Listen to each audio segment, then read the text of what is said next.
안녕하세요 여러분. 오늘 하루도 주님 주신 참된 기쁨이 여러분의 심령 가운데 넘쳐나기를 예수님의 이름으로 축복합니다. 오늘 본문은 역대상 16장입니다.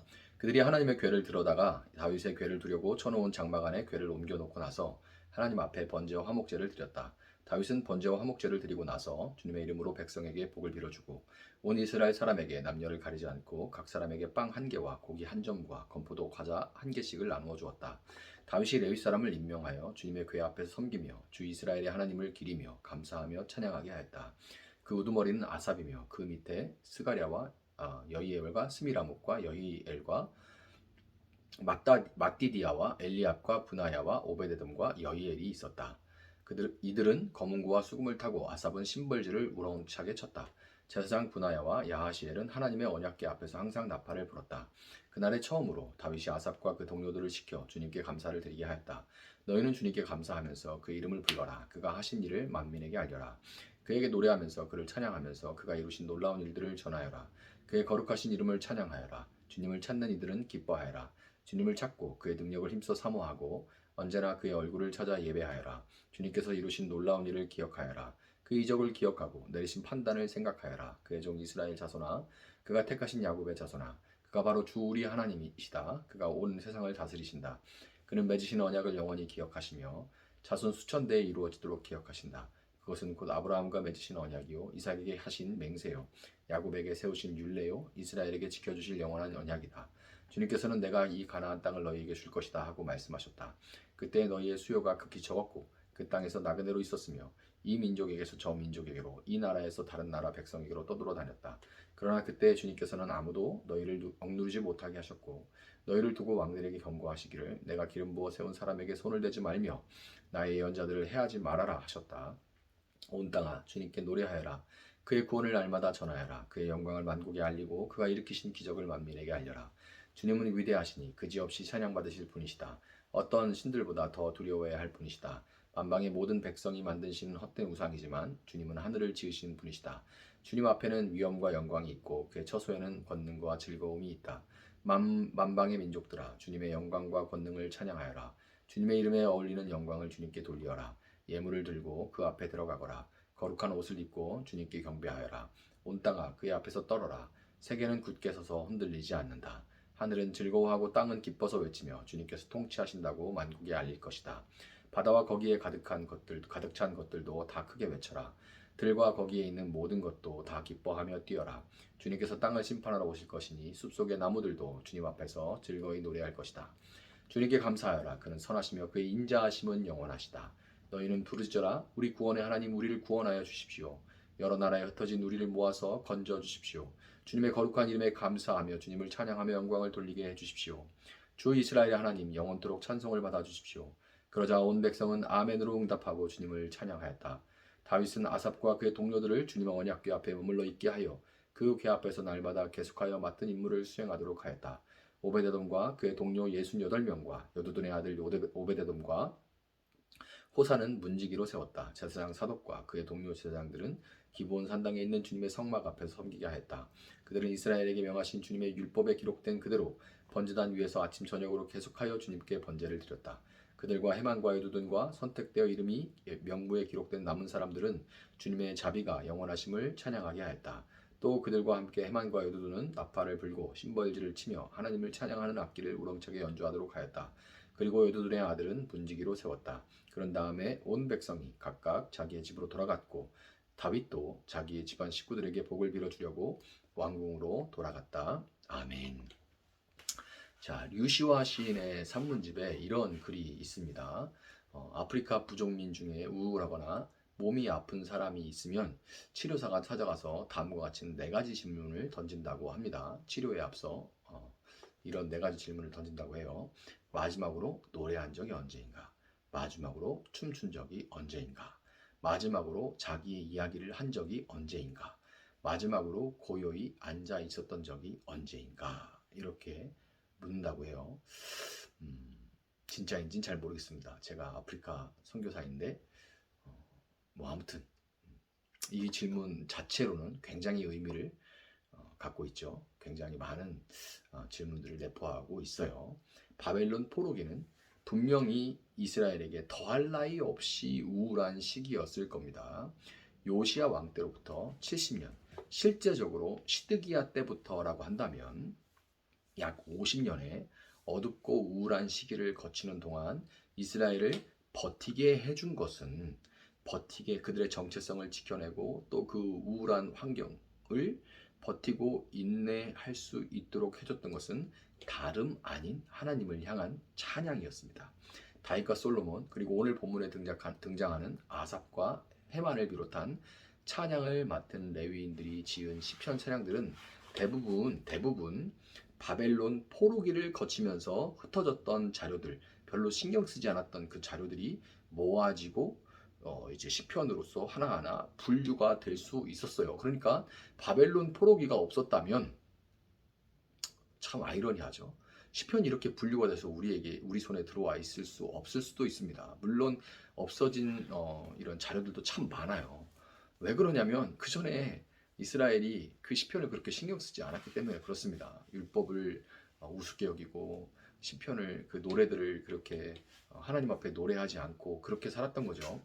참으로 아이러니한 형편인 거예요. 이스라엘은 가장 어둡고 고통스러운 그 시간을 지나면서 오히려 그동안 잃어버렸던 찬양을 회복하고, 유행가에 젖어, 그런 걸그룹에 젖어, 아이돌들의 젖어, 트로트에 젖어 한 번 부르지도 않았던 그 찬양들, 이 찬양이 오히려 이런 극심한 고통의 시간 가운데, 우울한 시기 가운데 회복되고, 그로 인해 포로기 시절 동안 우울과 절망에 사로잡히지 않고 하나님의 약속대로 70년 만에 예루살렘으로 돌아올 수가 있었던 겁니다.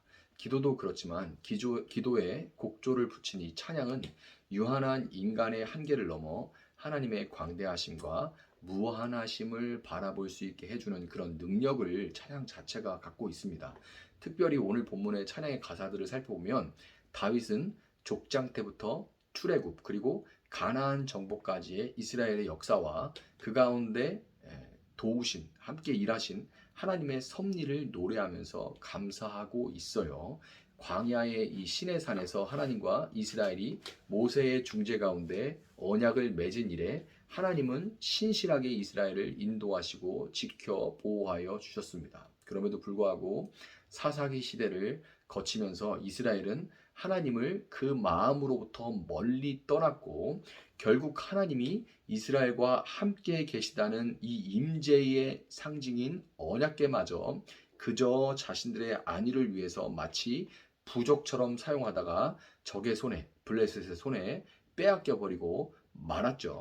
그런데 그 언약궤가 이제 다시금 다윗성으로 돌아왔습니다. 마침내. 그러니까 이게 무슨 얘기예요? 하나님은 이스라엘 가운데 거하시고 이스라엘은 하나님의 다스리심과 보호하심을 경험할 수 있게 된 거죠. 다윗이 이 기쁨과 감격으로 춤을 추며 찬양하는 장면을 이제 기록을 하면서, 지금 이 장면을 기록하는 게 그 장면을 지금 보면서 기록하는 게 아니에요. 지금 역대기 저자를 둘러싸고 이 길을 기록하고 있는 역대기 저자를 둘러싸는 환경은 결코 그 녹록한 환경이 아닙니다. 그런데 아마도 이 장면을 다윗이 그렇게 전심으로 찬양하면서 기쁨과 감격에 젖어 있는 그 장면을 기록하면서 역대기 저자는 아마도 함께 지금 다윗과 함께 찬양을 하고 있었을 겁니다. 참 저도 아까 본문을 다시 소리를 내서 읽는 것만으로도 마음이 막 이렇게 뭉클해지는데, 얼마나 이 역대기 저자는 그거를 막 이렇게 기록해 내려가면서 얼마나 가슴이 뛰었을까요? 바벨론에서 돌아온 이후에 안팎의 방해에도 불구하고 하나님의 섭리 가운데 마침내 성전을 완공했지만, 그 이후에도 당장에 달라지는 것이 없음으로 인해서 하나님을 향한 마음이 자꾸만 식어지고, 비록 바벨론 포로는 아닐지라도 현실적인 여러 가지 문제의 포로가 돼버린, 여러 문제들의 형편의 처지에, 그런 것들의 포로가 돼버린 우울하고 답답한 이스라엘 백성들, 그들에게 역대기 저자는, 여러분 우리 함께 전심으로 그 시절 다윗처럼 하나님을 찬양합시다. 그리하면 하나님께서 포로기 시절 우리를 지키고 회복하셨던 것처럼 다시금 우리를 살려주실 것입니다. 우리 다시금 우리 입술을 열어서 하나님을 찬양합시다. 그리하면 우리의 이 닫혀있던, 우리 안에 갇혀있던 눈이 열려서 신실하신 하나님의 일하심을 우리는 다시 볼 수가 있을 겁니다 하고 권면을 하고 있는 거죠. 아마 이제 막 다윗과 함께 찬양하면서 적고 감격했다가 찬양했다 그러고 있을 거예요. 역대기 저자가요. 저는 영상을 찍고 편집하는 과정 때문에 보통 이 새벽 날개를 한 주 전에 이제 녹화를 하고 편집을 합니다.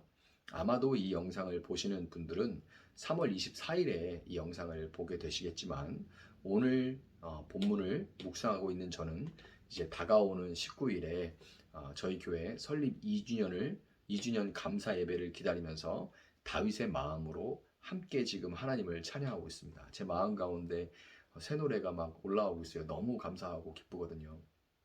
2년 전에 사진들을 또 보면서 얼마나 이제 하나님께서 지금까지 인도하시고 보호하신 것이 또 그 가운데 있었던 많은 위기들 가운데 하나님께서 어떻게 하셨는지 그냥 하루하루 현실을 볼 때는 뭐지 이게 하는 그런 소위 현타가 와서 힘들 때도 있고 막 우울한 마음이 들 때도 있고 참 그럴 때도 많고 길다면 길고 짧다면 짧은 시간들을 보내왔는데요.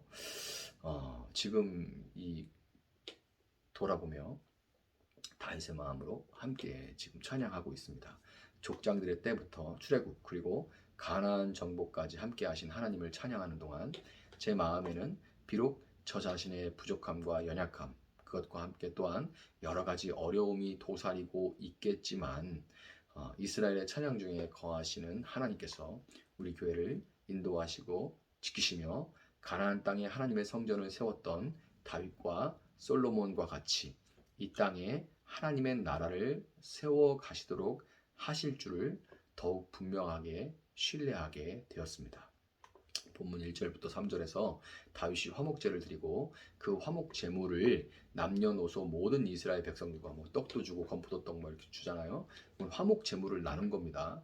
이스라엘 백성들과 이것을 나눔으로써 하나님과 이스라엘 그리고 이스라엘 온 백성 간에 화목이 이루어진 것 같이 찬양은 십자가에서 하나님과 관계가 회복되고 또 좌우로 벌리신 예수님의 양팔로 인해서 형제들과 지체들과 이웃들과 관계가 회복된 이 어린 양 예수 그리스도의 피로 말미암아 하나님과 이웃과 화목을 이룬 사람들만 부를 수 있는 새 노래예요. 특권이에요. 세상 사람들은 부를 수 없는 비록 그들이 뭐 당신은 사랑받기 이런 거 따라 한다 해도 그것을 가사를 따라한다 해서 찬양을 하는 것이 아닙니다. 왜? 찬양은 오직 구원받은 하나님의 백성 하나님과 이웃과 십자가로 인해 관계가 회복된 화목을 이룬 하나님의 백성들이요 자녀들만이 부를 수 있는 새 노래이기 때문에 그래요. 43절에서 찬양을 마친 온 백성이 각각 자기의 집으로 돌아갔고 뭐라 합니까? 다윗도 자기의 집안 사람들에게 복을 빌어주려고 찬양 다 마치고 복을 빌어주려고 왕궁으로 돌아갔던 것처럼 감사와 기쁨의 이 찬송은 가정과 직장과 같은 우리 일상으로 이어져 그들을 축복하는 대로 우리 안에 가득한 것을 축복으로 흘려보내는 것으로 이어져야 하는 겁니다.